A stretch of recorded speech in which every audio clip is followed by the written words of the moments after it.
Hello and welcome to Video Revealed. I'm Colin Smith. I want you to become a file format ninja.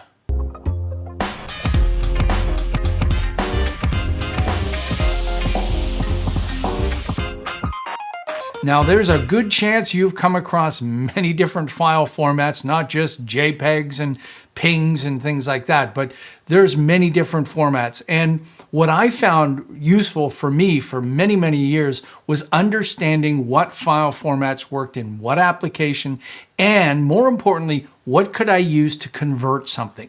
Because someone will give you something and inevitably you have to do something with it. Somebody will say, here's a PDF, now use that for our logo. Huh? At the end, I'll show you how to extract a logo out of a PDF if it's a vector format.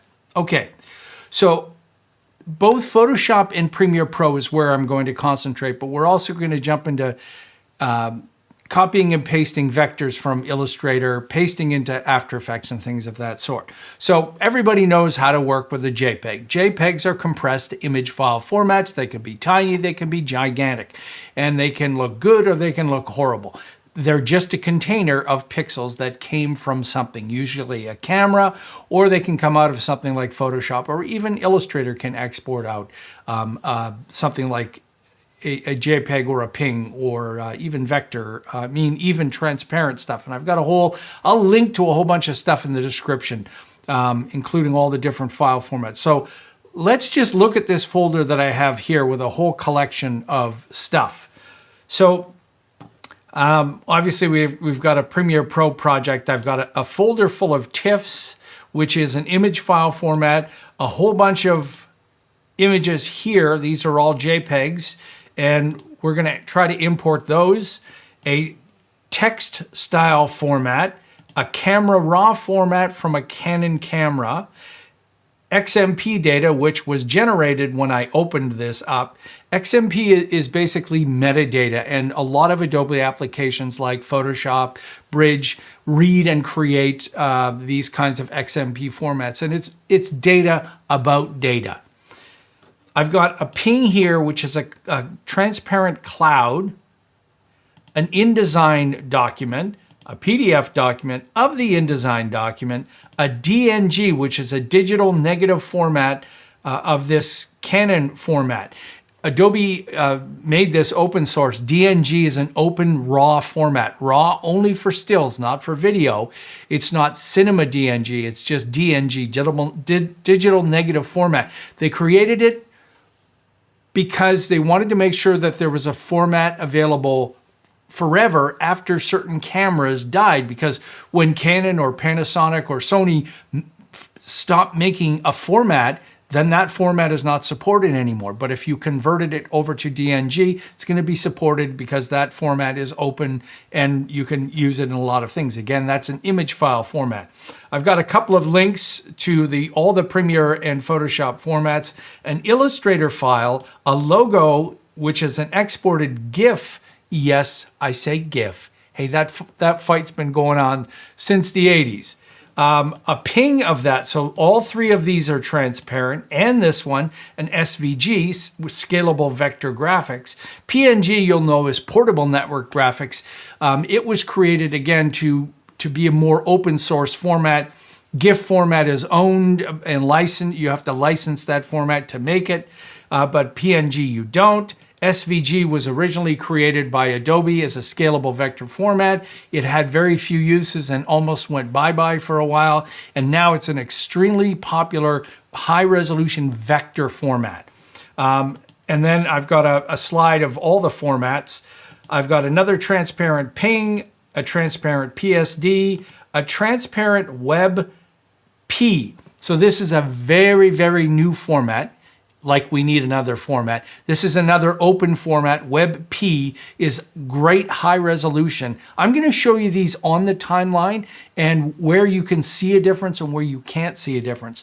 But WebP is now supported in Adobe applications, and then a vector of the PDF. So let's go to Premiere Pro first. Import some of these formats. Now you're not going to get as much success going to import here. Well, let's go to that, shall we? So here's one of the problems of the import format and also the media browser. When they encounter a certain raw formats like this DNG, that's the only thing they show you, because if you look over here, it automatically detected that this was Cinema DNG, and this is the same folder. It looks empty. If instead of DNG, I go to Files, then we'll see the files. So here we can see the ones I just mentioned. Some are missing in here. So it may not be the best way to get stuff into Premiere Pro. When it comes to image file formats, File, Import, Control-I on Windows, Command-I on Mac, or you can double-click in this area here, or, now admittedly, I'm not a fan of dragging and dropping video formats, but image formats that I know, you can drag those in. So if we start dragging these in, like here's the text style format, and when I bring that in, that comes in as a text style format. If I add some text and drag this onto that format, it's going to be that format. I'll do a future tutorial about how these text styles works, but this is something you can import and export. So let's get rid of that. The Camera Raw, Canon Camera Raw format, nope. And just while we're on digital RAW formats, this is the DNG, the Adobe format of RAW, nope. After Effects can import camera RAW files, but Premiere Pro, not. If you want those RAW formats as an image inside Premiere Pro, you're going to have to open it up in Photoshop and export it out in something like a JPEG or a PNG. Here's the cloud. I've already imported the cloud, so let's go look at the cloud, and there's the cloud up there. And if I zoom in here, you can see I've got this scaled up, and it has nice soft edges. And it looks transparent. So if we zoom in here, let's go to 400%.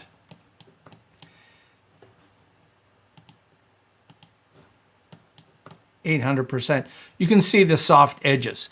So PNG formats are excellent formats for Premiere Pro and for Photoshop and Illustrator and After Effects and really anything. It is a really good high quality format with overall transparency and the edges being transparent. Because if we open up this cloud and I turn on my transparency grid, you can see it's not only transparent outside, it's also transparent inside. When I made this cloud, I made sure that I had deleted some of the pixels in the middle, and you can't see it as much when it's over the video, but it is transparent. Okay, let's go back to our folder. The InDesign file, well, I know that for sure. There's no way that InDesign file is going to be supported, but you could open the open the InDesign file in InDesign, and there's a links panel where you can find the links. If the stuff is embedded, which you can do, both Illustrator and InDesign are unique that way, where you can have an image or a vector, obviously the text, but you can have those things embedded in the document. You can right-click, copy them, and paste them into Photoshop. A PDF, can we get that in here? No, PDFs aren't supported, but we can, I'll show you a little later, where we can open a PDF and in Illustrator and take the pieces out as long as it's not protected. The digital negative format didn't work. Here's the logo format. That's in Illustrator. And you notice that I've turned on extensions. A .ai is an Adobe Illustrator format. Now the AI format, boy oh boy, it's like the 80s. That's how old it is. And it encompasses a huge amount of different file formats. Some that have features like filters that are newer and some that are just flat vector information. And this was just flat vector information. So if we go back to my empty sequence and I drag this into the timeline, we can see it show up there, and it is vector. Now, one thing that I will suggest for working with Illustrator files is to make them as big as possible. So vector format is scalable and resizable. Let's show that. So this is the Illustrator file selected here. If we go to Edit Original, Control E on Windows, Command E on Mac, and we open this up, this is vector file format. So hold down Control Shift D or Command Shift D, and you'll see this transparency. Also grab this arrow here, the direct selection tool, and select the object. And you'll see that it's made up of points. This is going to tell you if something is vector or not. This is really important. And this is like a dying art. People just aren't aware of this. This can save you so much and make you a real hero if somebody's struggling with a file format. Like I said, you can get this out of a document. Let's do that right now. I'll open up a document, and let's open up that. I'll open up, this is the InDesign document exported out as a PDF. So imagine you got this, or if you're industrious enough, you actually went to the customer's website and looked for their documents and tried opening their PDF. So let's open this PDF in Illustrator, and it's going to tell us about some things that are being preserved. We can choose RGB or CMYK. Of course, you can change that at any time. Now, here's the thing. How do we tell if this is vector or not? One thing that you need to be careful of is that when you open PDFs, they tend to have an outside selection on top of the whole document, and that's called the bounding box. If you just, again with this selection tool, the direct, not this selection tool, the direct selection tool, if you just click and drag on the edge and hit delete twice, you'll delete the background. You'll delete the bounding box and the background. If everything disappears when you hit delete, that means that this PDF was made as an image, which you can do instead of vector shapes and objects and text. You can create a PDF that's just a giant picture. If that's the case, then you're not going to be able to extract anything. There's no way to do that. Now, Control Shift D or Command Shift D, we can see our transparency. And if I select this, sure enough, all of that is vector and all of this is vector. So I could take all of this, select it all, copy it, File, New, go to Pixels, 2000, Advanced, 72, RGB. Excellent format for video. RGB, not CMYK. Well, we'll get a warning, but we don't care about that. Create. Remember, we copied that, so we can paste that in. Now is a good time for us to get this arrow because it's still selected. We hold Alt or Option on the Mac, Shift, and make it big. Boom. Now we've got this as a vector file format. This means when it's this big, it's 2000 pixels, that means we can enlarge it on the Premiere Pro timeline and not get hard edges. You could go even larger than this. We can go up to 8,000, 9,000 pixels, whatever you want, and it will still be a beautiful, smooth vector edge. So this can really get you out of a bind if they're giving you their logo and it's a GIF or a JPEG or a PNG and it's really low resolution, popped off the website. Look for a document and use that. Now, while I'm here, I want to show you one other thing. Again, I'll grab the direct selection tool, copy this, and I'm going to go to After Effects. So let's paste this in. Now I've got a comp already, and if I try to paste it into the comp, nothing will happen. After Effects needs a place to put something. So in the layer menu, you create a new solid, make it any size you want, make it any color you want, and you can make it the comp size by clicking here. Now with this selected, when I paste, it pastes into that solid, and it's vector. So if we select this and hit the S key for scale, and we go up,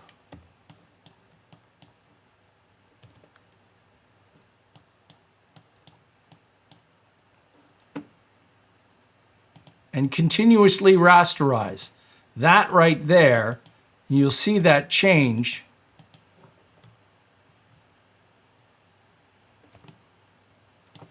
From smooth to not smooth. So I wish Premiere Pro had this continuous rasterization. Premiere Pro doesn't. Premiere Pro supports the same Illustrator file brought in, but it's going to be an image. It kind of converts it to an image in the background. It's not smart enough to still be vector. So, but at least we've got it out. So let's work back. Somebody had an InDesign document, made a PDF. You've turned it into a logo. You've brought it into After Effects. This can be converted into a mask. You could animate that. You can drop it in as a high-resolution logo, also in Premiere Pro. Well, what about Photoshop? Let's go to Photoshop, create a new file. And when we create a new file, you can see the clipboard is selected. This is a good thing and a bad thing. Photoshop knows what's in your clipboard. That's the memory. And I've got a whole tutorial which I'll link about the clipboard. And the clipboard is incredibly small. Look at it. It's 289 by 514 pixels. That's not very useful at all. So instead, I'm going to go back over here and do the same thing. 2000 pixels by 2000 pixels, RGB, create. And now watch what happens when I paste. Photoshop has some incredible choices. Layers. This is going to keep all of the structure of the layers of the Illustrator file. Very useful. A smart object.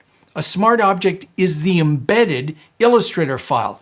Excellent for anything that you think will change. So you edit this, it opens it up as an Illustrator file, save it from Illustrator, and it updates here. As pixels, let's say we want to convert this to pixels and work with it, or a path or a shape layer. I'm going to choose pixels, and you'll see it comes in small, but we'll make this large and hit enter, and let's go look at the edges. So they're beautiful to the resolution. Because I made it pixels, it's now 72 pixels per inch based on 2000 by 2000. But this could have been a high quality print size, 300 pixels per inch, and I pasted in. And that rasterization from vector to raster, raster is pixels, is happening automatic. So again, super high quality. I could take this and export this out as a PNG or a WebP or a PNG, yes.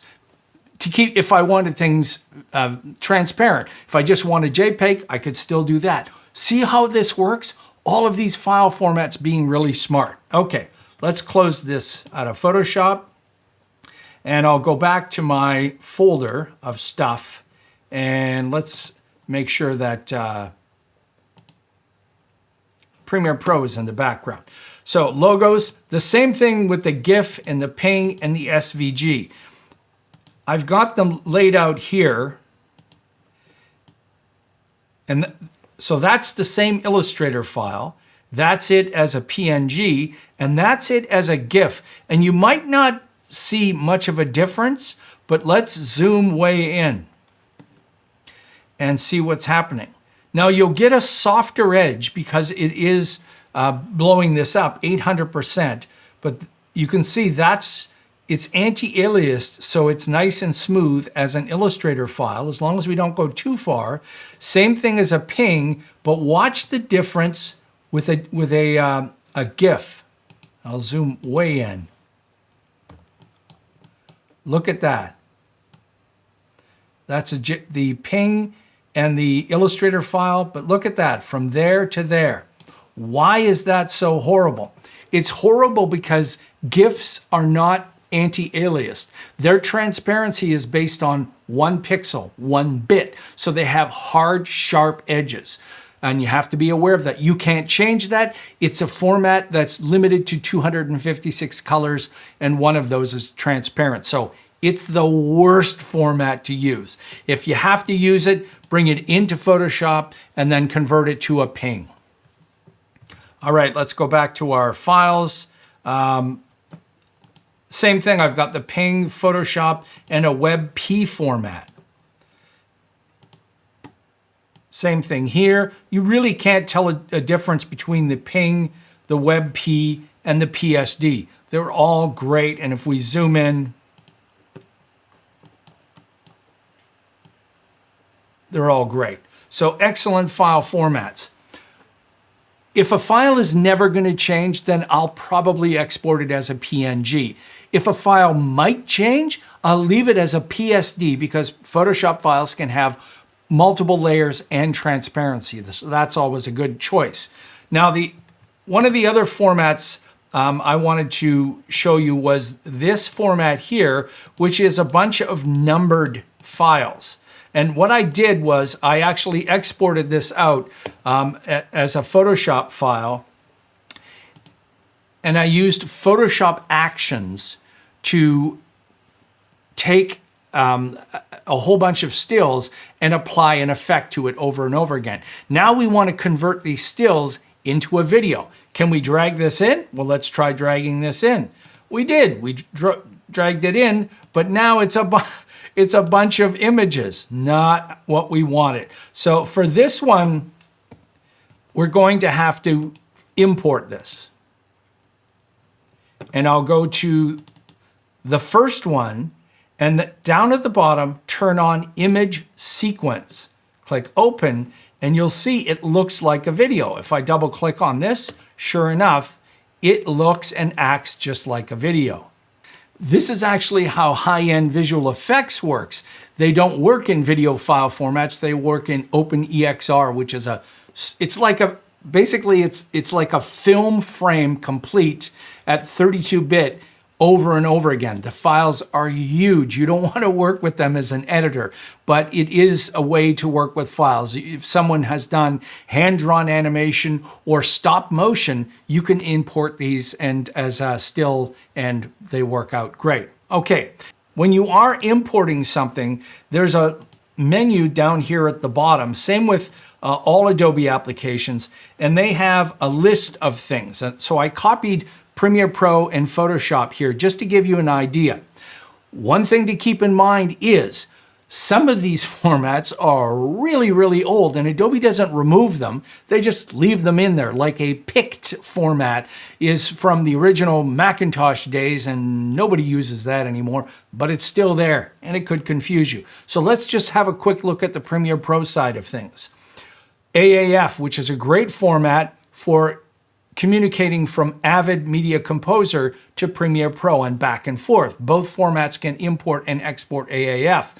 And then you've got a bunch of video formats, ARRI RAW, AVI movies are not used so much. And here's a bunch of Adobe specific formats like Premiere Pro projects, the text templates, Audition tracks. What's important here is it's the exported tracks. This one is really deceiving. It's the exported tracks from Audition. An Illustrator file, as I showed you, Premiere Pro projects, the text style I showed you, and there's some interchange formats, AIFF, really popular on the Mac. Something like BioVision Hierarchy.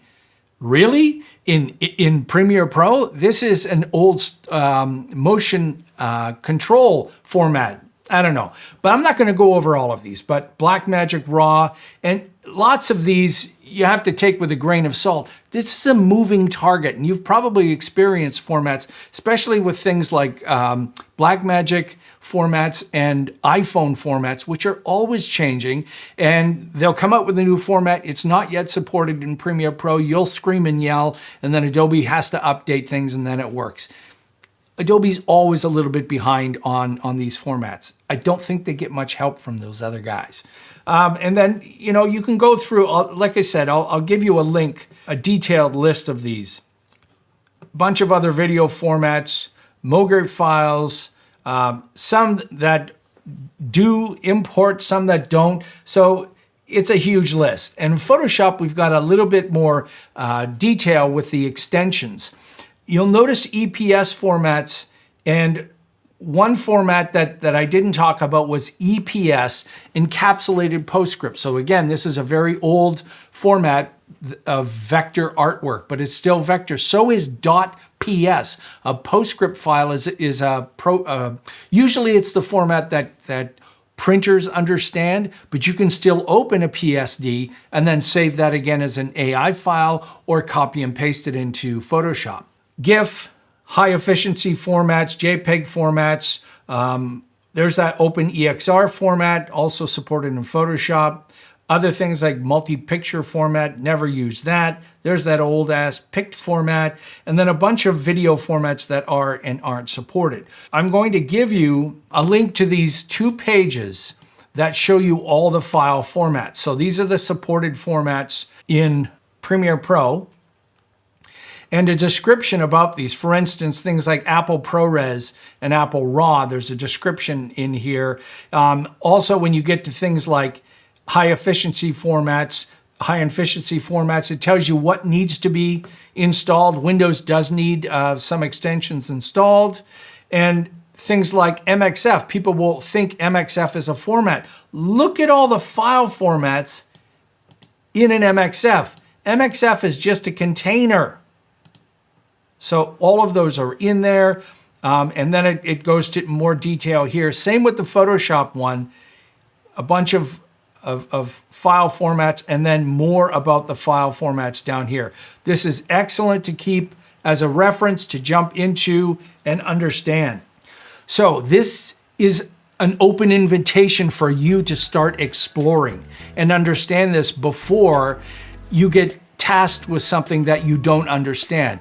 You can jump to a file format or convert a format and use a file format, open up a PDF, extract the stuff out of it, including images. So there's lots of ways to work with a file format. If Premiere Pro just goes, don't understand what it is, don't throw your hands up. Use this as information to find out how you can get something into Illustrator, how you can move something into Premiere Pro. Understand how something from Illustrator, the vector format, how unbelievably useful that is everywhere, including Photoshop and After Effects. Maybe we'll get a better vector import in Premiere Pro in the future. Hey, Adobe, we need a better vector format. It would be great to have that continually rasterizing button that After Effects has so everything looks crispy clean. Hey, if you're new to Video Revealed and you found this informative, take a moment and subscribe. You want to support us some more? Do that on VideoRevealed.com/shop. Donate once or monthly like our many wonderful donors. Thank you so much. Till next time, I'm Colin Smith, and I'm the guy who's doing all the tutorials that aren't really pretty and flashy, but they're unbelievably important and really can save you in a workflow problem.